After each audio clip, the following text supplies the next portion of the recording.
মেহতা ভাবনা মেহতা ভাবনা আমি ইস্টবেঙ্গল নিয়ে একটু আলোচনা করব। এই আশুতোষ মেহতাকে নিয়ে একটু আলোচনা করব। তো আমি গতকাল থেকে দেখছি অনেকে আশুতোষ মেহতা ইস্টবেঙ্গলের জয়েন করতে পারে সেই সম্ভাবনা নিয়ে অনেক তর্ক করছে। তো এই বিষয়ে একটু ছোট্ট একটু আলোচনা করব। দেখুন, আমাদের এই ইস্টবেঙ্গল কর্মকর্তা হোক বা পুরীর পান্ডা, সকলের একটা মেজর সমস্যা হচ্ছে তারা জীবনে কোনো দিন কোনো চ্যালেঞ্জের সম্মুখীন হয়নি। তার ফলস্বরূপ যেটা হয়েছে, তাদের মধ্যে যদি ক্ষণিক বা কিঞ্চিত কিছু ক্রিয়েটিভিটি থেকেও থেকে থাকে যৌবনে, সেটা কোনো দিন আর পরিস্ফুট হওয়ার সুযোগ পায়নি। তো সহজ বাংলায় তারা ইন্টেলেকচুয়ালি ব্যাংক্রাফট। পুরীর ক্ষেত্রে যেটা হয়েছে, তারা দীঘা থেকে চ্যালেঞ্জকে এখন তারা হামাগুড়ি খাচ্ছে। সে বিষয়ে অল্প পরে বলবো, আপাতত ইস্টবেঙ্গল নিয়ে একটু বলি। তো নিতুরও যেটা হয়েছে, নিতু যখন ক্ষমতায় এসেছিল, ভাগ্যক্রমে চলে এসেছিল ক্ষমতায় পল্টু দাসের অকস্মাৎ প্রয়াণে, তখন একটা ভারতীয় ফুটবলে একটা ভালো পজিশনে ছিল ইস্টবেঙ্গল ক্লাব। ফান্ডিংয়ের কোনো অসুবিধা ছিল না, সেরকম চ্যালেঞ্জ ছিল না। এবং আপনারা যদি ইতিহাসটা ঘেঁটে দেখেন, যখনই ছোটোখাটো চ্যালেঞ্জের সম্মুখীন হয়েছে নিতু, তখনই ইস্টবেঙ্গল মুখ থুবড়ে পড়েছে। সে যখন জেসিটির উত্থান হয়েছে, মহিন্দ্রার উত্থান হয়েছে, ডেম্পোর উত্থান হয়েছে, তখনই নিতু অনেক কিছু বলে যে আমরা টিকে আছি, কিন্তু ও একবারও বলতে পারবে না যে ও একটা চ্যালেঞ্জেরও জিতেছে। যখনই ওর জীবনে চ্যালেঞ্জ এসছে, প্রত্যেকটা চ্যালেঞ্জে হেরেছে। 100% হারার রেকর্ড।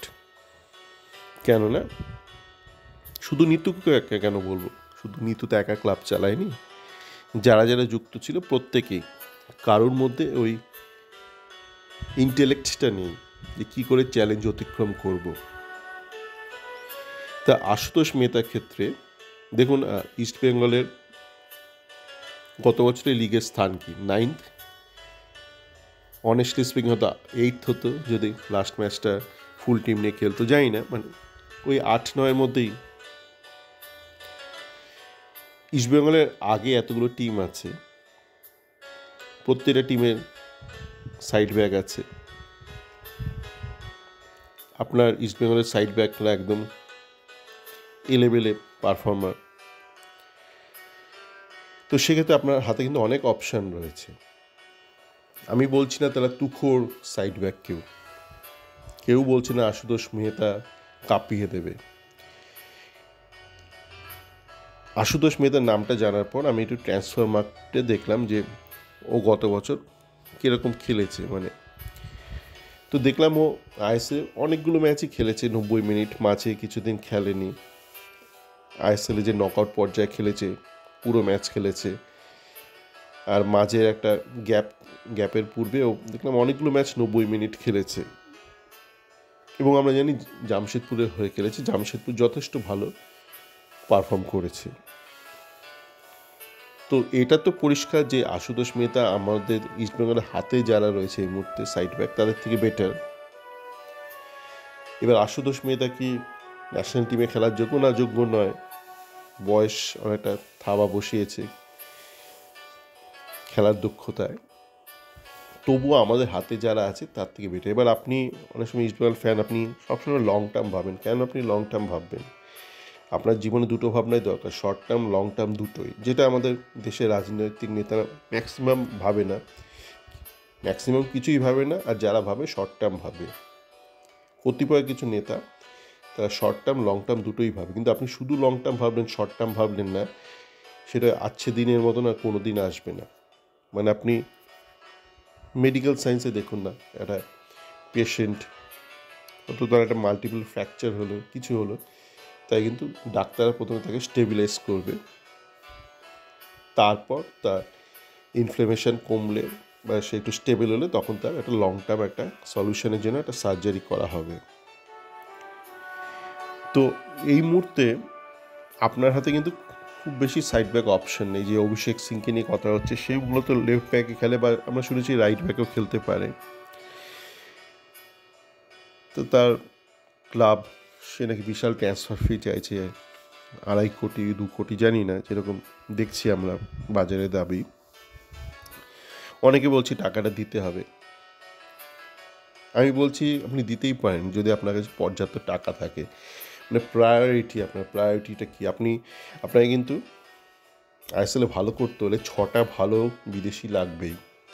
তার জন্য পর্যাপ্ত অর্থ আপনার থাকবে। আপনার কাছে কি যদি ততটা অর্থ থাকে, তা 2.5 কোটি কেন, আমি বলবো আরও 50 লাখ টাকা বকশিস দিয়ে 3 কোটি দিয়ে দিন পাঞ্জাবকে, কি 4-5 কোটি দিয়েই দিন। ঘটনা হচ্ছে আপনার কাছে কি ততটা অর্থ আছে? থাকে তো দিন। যদি না থাকে, তাহলে আপনি ফরেনার বাজেট থেকে সরিয়ে যদি অভিষেক সিংকে দেন, অভিষেক সিংয়ের ট্রান্সফার ফির জন্য দেন, এটা তো লাভ হবে না। আবার সেই 9th হবে কি 10th হবে আইএসএলে। তো এই ব্যালেন্সটা খুব দরকার। তো আশুতোষ মেহতাকে যদি আপনি নেন, মনে হয় না খুব একটা খারাপ হবে। আমি আশুতোষ মেহতার খেলা গত বছর দেখিনি, তার কারণ যেটা আমি আগেও বলেছি, আমি ইস্টবেঙ্গলের খেলায় মূলত দেখি। তবে আমার পরিচিত কিছু ইস্টবেঙ্গল ফ্যান আছে, একজন ইউএসএতে থাকে আর একজন স্টুডেন্ট ভারতে। তো এরা অন্যান্য টিমের খেলাও দেখে, যথেষ্ট দেখে। আমি যেমন একদমই দেখি না, এরা দেখে। তো এদের দুজনের থেকে আমি একটু ফিডব্যাক নিলাম, এরা যথেষ্ট ফুটবলটা বোঝে। তো এরা কিন্তু বললো না, আশুতোষ মেহতা মোটামুটি কিছু ম্যাচ খেলে দেবে, পুরো আইএসএল 90 মিনিট খেলার দক্ষতা এই মুহূর্তেও নেই, শারীরিক দক্ষতা নেই, কিছু ম্যাচ খেলে দেবে। এবং অনেক ম্যাচেই আপনার হয়তো সেকেন্ড হাফে খেলে দিল ম্যাচগুলো বার করার সময়। এবং আশুতোষ মেহতা আর একটা অভিজ্ঞতা আছে, ও কিন্তু একটু মাঝমাঠেও খেলতে পারে।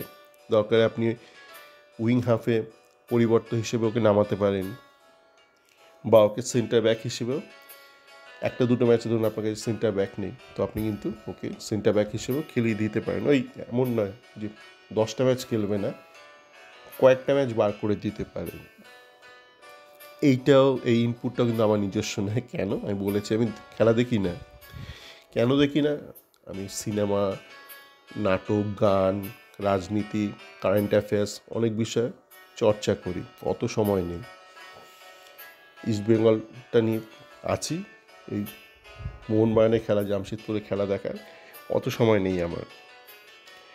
তো এদের তথ্যগুলোর জন্য কিন্তু এদের উপর আমি নির্ভর করেছিলাম। আর ওই ট্রান্সফার মার্কেটে যা দেখলাম, বাকি লজিকটা আমার। তো আশুতোষ মেহতা যদি কি আপনি নেন, খুব একটা খারাপ হবে না। আপনার কাছে সুমন দে রয়েছে, সেও কয়েকটা ম্যাচ বার করে দেবে। প্লাস আর দেখা যাক আর কী কী অপশান, মানে আপনি ওই অভিষেক সিংকে পেলেন না বলে কাউকে নেবেন না, সেটাও ঠিক নয়। বা আপনি র্যান্ডাম কিছু আই লিগ থেকে আজে বাজে প্লেয়ারকে তুলবেন। এই আই লিগ নিয়ে যে একটা অনেকটা হাইপ তোলা হয়, সেটা মূলত হচ্ছে ইস্টবেঙ্গল ইউটিউবার, ইস্টবেঙ্গলের যারা কিছু ফ্যান ক্লাব, সেটা তাদের জন্য। তারা বেশিরভাগই বিভিন্ন এজেন্টের কাজ করে এবং প্রফেশনালি কাজ করে, মানে পয়সা নেয়, তার বিনিময়ে কাজ করে। এবং এরা যেটা করে, এরা আপনাকে বিভ্রান্ত করে। আপনার উপকার কিছুই করে না, আপনার অপকার অনেকটা করে। উপকার কেন করে না? এরা আপনার কি উপকার করে? কিছু প্লেয়ার সই করবে কি করবে না একটু আগে আপনাকে জানিয়ে দেয়। তো এরা না জানালেও তো সেই প্লেয়ারটা সই করবে। ধরুন যে সই করলো ফাইনালি, এরা হয়তো 2 দিন আগে জানিয়ে দিল এই প্লেয়ারটা সই করবে। আপনার উপকার কি? এই 2 দিন আগে আপনি জানছেন, এর বেশি কিছু নয়। মানে এমন নয় যে এরা নিজের বাবা বা মায়ের থেকে টাকা নিয়ে সেই প্লেয়ারটাকে এনে দিচ্ছে। যে আসার সে আসবে, যে আসার নয় সে আসবে না। আপনি 2 দিন আগে জানছেন কি 2 দিন পরে। তো এটা একটু আপনার একটু চুলকে নেওয়ার মতো আনন্দ, মানে আপনার বিশাল কোনো আপনি লাভবান হচ্ছে না। ক্ষতিটা কি হচ্ছে? এরা অনেক আজে বাজে মাঝারি মানের আই লিগ প্লেয়ারকে একটু হাওয়া দেয় এবং এদের গুজে দেওয়ার চেষ্টা করে। তো এদের থেকে যতটা দূরে থাকবেন ভালো।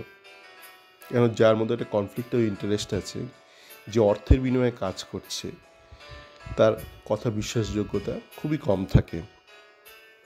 আর যেটা বললাম এই যে আশুতোষ মেহতার কথা, আশা করি আপনারা বুঝেছেন মানে আমি কী বলতে চেয়েছি, যে আশুতোষ মেহতা আপনাকে চিরকাল চিরদিন প্রতিটা ম্যাচ সার্ভিস দেবে না, কিন্তু আপনার যেটা নেই রাইট ব্যাকে খারাপ অবস্থা, সেখানে কিন্তু কিছুটা উপকার আপনার হবে। এবার আপনাকে কিছুটা তৈরি করে নিতে হবে। আপনি তো এখন জানেন, আপনি এখন যদি এখন মান্ধাতা আমলে বসে থাকেন সেই উড়ে পান্ডাদের মতন, সেই বা নিতুর মতন, বর্তমান আইএসএলে যেটা আমি বহু আগে বলেছি যে এক প্রকার রোলিং কন্ট্রাক্ট থাকে, আপনি কাউকে ট্রান্সফার ফি দিতে চাইলেই যে সে ক্লাব সে অর্থে রাজি হবে তাও নয়। এটা এমন নয় যে টাকা দাও প্লেয়ার নাও, সেরকমও নয়। তো আপনাকে কিন্তু কিছু প্লেয়ার আপনাকে তৈরি করতে হবে, একদমই পারবেন না সেটা বললে চলবে না।